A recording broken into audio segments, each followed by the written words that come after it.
Hi viewers, welcome to our channel. ప్రస్తుతం మనతో పాటు సీనియర్ జర్నలిస్ట్ దాము బాల సార్ వారితో మాట్లాడదాం. నమస్కారం సార్. నమస్తే సార్, నితీష్ కుమార్ గారు అండ్ చంద్రబాబు గారు వీళ్ళ సహకారంతోనే ఎన్డీఏ కేంద్రంలో గవర్నమెంట్ ఫామ్ చేసింది. అయితే ఇండియా కూటమి కూడా వీళ్ళని లాగడానికి బలంగా ప్రయత్నించిందని, ముఖ్యంగా నితీష్ కుమార్ గారికి పీఎం కూడా ఆఫర్ చేసింది ఒకవేళ ఇండియా కూటమిలోకి వస్తుందని చెప్పేసి వాళ్ళ జేడీయూకి సంబంధించిన నేతలు చెప్పడం చూస్తున్నాం. నిజంగా అటువంటి ఆఫర్ వచ్చిందా? మరి ఈయన వెళ్ళే అవకాశం ఏమైనా కనిపిస్తుందా సార్? మీ ఒపీనియన్ సార్ వీటిపైన. నితీష్ కుమార్ కి ఇండియా కూటమి పిఎంగా ఆఫర్ చేశారని కేసీ త్యాగి అని బీహార్ ఎన్డీఏ నాయకుడు ఆయన ఒక స్టేట్మెంట్ ఇచ్చాడు. అంటే ఇండియా కూటమి మమ్మల్ని అప్రోచ్ అయింది, నితీష్కి మీరు కానీ మా వైపు వస్తే మేము మీకు ప్రైమ్ మినిస్టర్ పోస్ట్ మీకే ఇస్తాము అని ఆఫర్ చేశారు. కానీ నితీష్ కుమార్ దాన్ని సున్నితంగా తిరస్కరించారు. మా మద్దతు ఎన్డీఏకి అని క్లియర్గా చెప్పాడు అని అన్నాడు. సో దీన్ని ఖర్గే వాళ్ళు ఖండించారు. మేము అట్లాంటి హామీ ఇవ్వలేదు అని చెప్పి ఖర్గే ఖండించాడు. సో దీనికి కారణం ఏంటి? అసలు నిజంగానే ఆఫర్ ఇచ్చుండే అవకాశం ఉందా? నిజంగా ఆఫర్ ఇస్తే ఈయన నిజంగానే వ్యతిరేకించాడా? సో ఏం జరిగి ఉండొచ్చు? మామూలుగా అయితే నితీష్ కుమార్ గురించి తెలిసిన వాళ్ళు ఎవరైనా కూడా ఆఫర్ ఇచ్చుంటే ఈయన ఎగిరి గంతేసి వెళ్ళిపోతాడని అనుకుంటారు. సో ఎందుకంటే ఇప్పుడు చంద్రబాబుకైనా ప్రైమ్ మినిస్టర్ ఇస్తామంటే కాదని ఎందుకంటాడు ఆయన? నితీష్ అయినా కాదని ఎందుకంటాడు ప్రైమ్ మినిస్టర్ ఇస్తామంటే? కాకపోతే ఏంటంటే మనం వెళ్ళినా ప్రైమ్ మినిస్టర్ కాలేము అక్కడ ఇండియా కూటమిలో. ఎందుకంటే చంద్రబాబు ఇటు నితీష్ ఇద్దరూ ఎన్డీఏ నుంచి బయటకు వచ్చి ఇండియా కూటమిలో కలిసిన ఇండియా కూటమి గవర్నమెంట్ ఫామ్ చేసే పరిస్థితి లేదు. ఎందుకంటే వీళ్ళిద్దరు కలిసి 28 సీట్లు ఉన్నాయి, ఇండియా కూటమికి 234 ఉన్నాయి. సో ఒక 34 అంటే 30, 62 అవుతాయి. ఇంకా 10 సీట్లు కావాలి. ఈ 10 ఎక్కడో పోయి మళ్ళీ అడుక్కొని లాక్కోవాలి. అంత ఇట్లాంటి ఒక కలగోర గంప లాంటి ఇండియా కూటమి ఎన్ని రోజులు నిలబడుతుంది ఒకవేళ అట్లా చేసినా కూడా? కాబట్టి ఇదంటే కొద్దిగా స్టేబుల్గా ఉంది. ఇప్పుడు ఇండియా కూటమి ఎన్డీఏ కూటమి మధ్య మనం చూస్తే ఎన్డీఏ కూటమి మోర్ స్టేబుల్గా ఉంది. ఎందుకంటే బీజేపీకి సొంతంగానే 240 ఉన్నాయి, ఇవన్నీ కలుపుకుంటే వాళ్ళకి 293 ఉన్నాయి ఎన్డీఏకి. సో ఇది లేదాడ వాళ్ళ ఇండియా కూటమికే 234 ఉన్నాయి, కాంగ్రెస్కి 99 ఉన్నాయి. సో క్లియర్గా వాళ్ళు బలంగా లేరు. కాకపోతే ఏంటంటే దగ్గరికి వచ్చారు, ఈక్వల్గా రాలేదు కానీ కొద్దిగా దగ్గరికి అయితే వచ్చారు. సో ఈ వీళ్ళు కానీ ఇద్దరు వెళ్తే కొంత డీస్టెబిలైజ్ అవ్వచ్చు. వీళ్ళిద్దరు వెళ్ళిపోయినా కూడా ఎన్డీఏ కూటమి ఏమీ కూలిపోదు. ఎందుకంటే వీళ్ళు అవసరమైన ఇంకొక 4-5 బయట నుంచి జగన్నో ఇంకొకనో పట్టుకొని తెచ్చుకోగలరు. అది పెద్ద విషయం కాదు. సో వీళ్ళిద్దరు వెళ్ళిపోయినా కూడా ఎన్డీఏ కూటమి కూలిపోదు. కాబట్టి వీళ్ళిద్దరు కూడా మనం వెళ్ళినా అటు ఇండియా కూటమి గవర్నమెంట్ ఫామ్ చేసే పరిస్థితి లేదు. ఒకవేళ కష్టాలు బట్టి చేసినా ఎక్కువ కాలం నిలబడే పరిస్థితి లేదు. దాని బదులు ఇక్కడే ఉండి కొంత మనం కాంప్రమైజ్ అయినా ఇక్కడుంటే మనం మన రాష్ట్రాలకి కొద్దిగా సాధించుకోవచ్చు. ఆ విధంగా రాష్ట్రాల్లో కూడా మన పొజిషన్ బలంగా పెరుగుతుంది. ఇప్పుడు చంద్రబాబు కానీ ప్రత్యేక హోదా, తర్వాత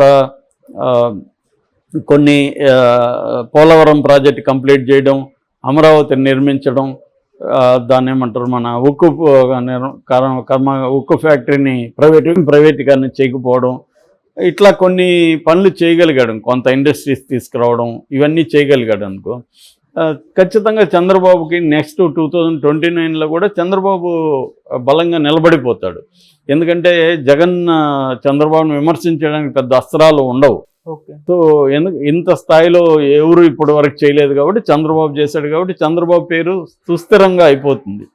కాబట్టి ఇది ఆలోచిస్తాడు తప్ప చంద్రబాబు ఇప్పుడు నేను ప్రధానమంత్రి అని చెప్పి వెళ్ళి 4 రోజులు ప్రధానమంత్రిగా ఉండి భ్రష్టు బట్టి మళ్ళీ ఇక్కడ గందరగోళం అయ్యి ఇదంతా ఎందుకని చంద్రబాబు ఆలోచిస్తాడు. అట్లాగే నితీష్ కూడా అదే ఆలోచిస్తాడు. ఖచ్చితంగా మనకు స్టేబుల్ గవర్నమెంట్ ఉంటుందంటే అటే వెళ్తారు వీళ్ళు, నో డౌట్. అసలు అంత స్టేబుల్గా ఉంటే వాళ్ళు వీళ్ళకి ఆఫర్ చేయాల్సిన అవసరం ఉంది. సో వీళ్ళకుండే ఇప్పుడు అక్కడ 100 సీట్లుండే రాహుల్ని వదిలేసి 12 సీట్లుండే నితీష్కి ఎందుకు ప్రధానమంత్రి ఆఫర్ చేస్తారు? అసలు కామన్ సెన్స్ ఎవరికైనా అర్థమవుతుంది కదా. ఇతనికి ఉండేది బొటాబొట్టి 12, ఈ 12 నాకు ఇస్తే నీకు ప్రధానమంత్రి ఇస్తానని ఎవడైనా ఆఫర్ చేస్తారా? బుద్ధి ఉండేవాడు. సో ఒకవేళ ఆఫర్ చేస్తే అంతకంటే మూర్ఖత్వం ఉంటుందా? కాబట్టి ఇదంతా మరి త్యాగి ఎందుకు చెప్పున్నాడు? త్యాగి ఎందుకు చెప్పుండొచ్చు అంటే, ఒక పక్క బీజేపీని జేడీయూ ఇండైరెక్ట్గా బ్లాక్మెయిల్ చేస్తున్నట్టే కనబడుతుంది ఆల్రెడీ. ఎందుకు? మీరు మాతో జాగ్రత్తగా లేకపోతే, మేము అడిగింది ఇకపోతే మాకు మంచి ఆఫర్ ఉంది అక్కడ అని చెప్పడం. మామూలుగా మనం కూడా చెప్తున్నాం, మీ షాప్లో కూడా అక్కడ ఇంకా తక్కువ ఇస్తానన్నా, నువ్వేదో తెలిసినోడు కాబట్టి నీ దగ్గరికి వచ్చాను అని చెప్తాం. అదేం ఉండదు. వాడికంటే వీడు తక్కువనే వీడికి దగ్గరికి వస్తాం, లేదా సరుకు నాణ్యంగా ఉందేమో అనుకొని వస్తాం. కానీ చెప్పేటప్పుడు ఎట్లా చెప్తాం?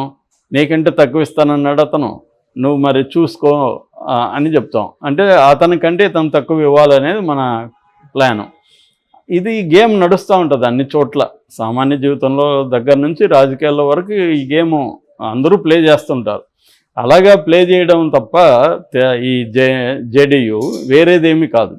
సో వీళ్ళ ఒక రకంగా ఏంటంటే, మోడీకి ఇది పరీక్షా కాలం అని చెప్పచ్చు. ఎందుకంటే ఇప్పటివరకు మోడీ సింగిల్గానే నెగ్గుకుంటూ వచ్చాడు. సో తను అదేదో అంటారు, సింహం సింగిల్గా వస్తుంది అన్నట్టు అతను వెళ్ళాడు. ఈవెన్ బీజేపీలో కూడా అతనికి ఎవరు కూడా ఆనలేదు. బీజేపీ ఇప్పటివరకు బీజేపీ అనేది యాక్చువల్గా ఏంటంటే ఆర్గనైజ్డ్ పార్టీ. అది దానికి ఆర్గనైజేషన్ స్ట్రక్చర్ చాలా స్ట్రాంగ్గా ఉంటుంది. ఆర్ఎస్ఎస్, విహెచ్ఎస్, రకరకాల organizations, mother organization RSS. So RSS కంట్రోల్లోనే బీజేపీ ఉంటుంది. కానీ మోడీ వచ్చినాక ఆర్ఎస్ఎస్ కంట్రోల్లో కూడా చాలా విషయాల్లో లేడనేది మనకు అర్థమవుతుంది. అందుకని తన ఇమేజ్ని పెంచుకోవడం మీదే, మోడీ బ్రాండ్ని పెంచుకోవడం మీదే ఫోకస్ చేస్తూ అన్నిటికీ మోడీ గ్యారంటీ అని మోడీ అని చెప్తూ వస్తున్నాడు. అట్లాంటిది ఇప్పుడు అతనికి దెబ్బపడింది. బీజేపీలో అతన్ని ఎవరు వ్యతిరేకించేవాడు లేకపోవచ్చు, ఉన్నా కూడా సైలెంట్గా ఉండొచ్చు. కానీ వీళ్ళు ఎందుకు ఉంటారు? చంద్రబాబు ఎందుకు ఉంటాడు? ప్రతిదీ మోడీ అంటే మేము పనిలాక వచ్చామా మేము అన్నట్టుగా ఉంటుంది కదా. అందుకని ఇప్పుడు ఎన్డీఏ అంటున్నాడు. ఇది ఎన్డీఏ విజయం అంటున్నాడు తప్ప మోడీ విజయం అనలేదు. సో ఎన్డీఏ ఒక ఆర్గానిక్ అలియన్స్. ఎన్డీఏని ఏర్పాటు చేసిన మహామహులంతా ఉన్నారు. సో వాజ్పేయి కావచ్చు, తర్వాత జార్జ్ ఫెర్నాండో కావచ్చు, ఇలాగా గొప్ప వాళ్ళంతా దీన్ని ఎన్డీఏని రూపొందించారు అని ఎన్డీఏ గొప్పదనాన్ని పోడుతున్నాడు. మొన్నటి వరకు రాజ్యాంగాన్ని మార్చాలని, లౌకికవాదం అనే పదాన్ని తీసేయాలని ఇలాంటివి ట్రై చేసిన వాళ్ళు రాజ్యాంగాన్ని బుక్ పెట్టుకొని చాలాసేపు దాన్ని వంగి నమస్కారం చేస్తున్నాడు. సో ఇంతే మోడీకి అవసరమే అయింది ఇవాళ. ఒకప్పుడు ఇక్కడ వచ్చినప్పుడు చంద్రబాబుని కనీసం చంద్రబాబు జీ అని కూడా సంబోధించలేదు. చంద్రబాబును ముఖ్యమంత్రి చేయండి, మీరు ఓట్లు వేయండి అని కూడా అడగలేదు. అట్లాంటిది ఇవాళ చంద్రబాబుని నాయుడుజీ అని, అతనేమో నితీష్ జీ అని దగ్గరకు పెట్టుకొని చేస్తున్నాడు. అంటే మోడీ ఒక సీజన్డ్ పొలిటీషియన్ కాబట్టి అతనికి తెలుసు మన బలాలేంటి, మన బలహీనతలేంటి, బలం ఉన్నప్పుడు ఎలా ప్రవర్తించాలి, బలహీనత ఉన్నప్పుడు ఎలా ప్రవర్తించాలి. ఇవన్నీ అతనికి తెలియకేం కాదు, ఏ రాజకీయ నాయకుడికైనా తెలుస్తుంది. తెలియకపోతే అతను ఆ స్థాయికి వెళ్ళరు ఎవరు కూడా. ఆయన ఆల్రెడీ 4 సార్లు గుజరాత్ ముఖ్యమంత్రిగా ఉండి వచ్చిన వ్యక్తి. 3వ సారి నెహ్రూ తర్వాత రికార్డు క్రియేట్ చేసిన వ్యక్తికి తన భాగస్వామ్య పక్షాలతో ఎలా డీల్ చేయాలో తెలీదా? కాబట్టి ఆయన అన్నిటినీ అసెస్ చేసుకొని బ్రహ్మాండంగా చేస్తాడని నేను అనుకుంటున్నాను. ఇది నిజానికి దేశానికి మంచిది కూడా. ఎందుకంటే ఒక వ్యక్తి మీద ఆధారపడి పరిపాలన నడవడం కంటే కొంతమంది అనుభవజ్ఞులు, అది కూడా చంద్రబాబు సుదీర్ఘమైన అనుభవం ఉంది. ఆయనకి ఆల్రెడీ 14 ఏళ్ళు అధికారంలో ఉన్నారు, 14 ఏళ్ళు దీంట్లో ఉన్నాడు, 45 ఏళ్ళు రాజకీయాల్లో ఉన్నారు. ఆయనకి సుదీర్ఘమైన అనుభవం ఉంది. దేశవ్యాప్తంగా కూడా ఆయనకి మొత్తం అందరితో సంబంధాలు ఉన్నాయి. ఆయన గతంలో కూడా ఎన్డీఏ కన్వీనర్గా ఉన్నారు కాబట్టి ఆయన సుదీర్ఘ అనుభవం ఉంది. అట్లా నితీష్ కూడా బ్రహ్మాండమైన అనుభవం ఉన్న వ్యక్తి. అనేక పార్టీల్లో ఉండి వచ్చాడు. ఆయన సమతా పార్టీలో ఉన్నాడు, జేడీలో ఉండి ఇలా వచ్చిన వ్యక్తి. తనకి విశేషమైన అనుభవం ఉంది. సో వీళ్ళిద్దరూ కాకుండా మిగతా వాళ్ళు కూడా చాలా అనుభవం ఉన్న వ్యక్తులే. బీజేపీలో కూడా చాలా సుదీర్ఘమైన అనుభవం ఉన్న వాళ్ళు ఉన్నారు.